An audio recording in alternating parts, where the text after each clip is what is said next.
Ok, donc nous c'est l'équipe Missing Link, donc on est un collectif de passionnés de paléontologie et notre but en fait c'est d'aller dans des pays, donc là c'est des blocs qui sont issus du Wyoming, c'est des couches qui sont du Crétacé supérieur et donc on va fouiller les blocs, donc avant quand on les trouve ils sont dans cet état là, on a la moitié du cocon qui est ici, qu'on ferme pour transporter et après on va attaquer directement la préparation, on va descendre dans le bloc et le but ça va être d'enlever le maximum de roches pour laisser tous les os des animaux qui ont été charriés par une énorme rivière dans un chenal. Tous ces os se sont fossilisés un petit peu aléatoirement et on va révéler en fait la sculpture naturelle qui était cachée dans la roche, quoi.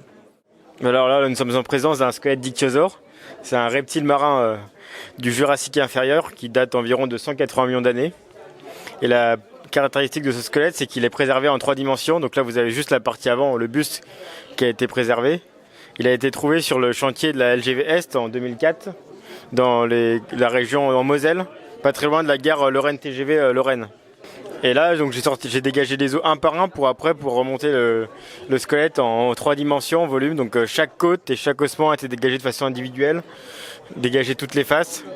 Et après, il y a tout un travail d'anatomie pour replacer les os en connexion anatomique, la ceinture scapulaire, les nageoires. Là, vous avez donc les phalanges qui sont aplaties, qu'on fait office de nageoires. On voit les 4 doigts. Et après, le plus compliqué, c'est tout le crâne, parce qu'à cause du poids des sentiments, de la compaction, il a été déformé. Donc, il faut dégager chaque os et remonter le crâne en volume, quoi. Et voilà, vous voyez les dents là. Donc c'était un animal carnivore adapté pour la chasse sous-marine. Il se nourrissait principalement de poissons et de calamars.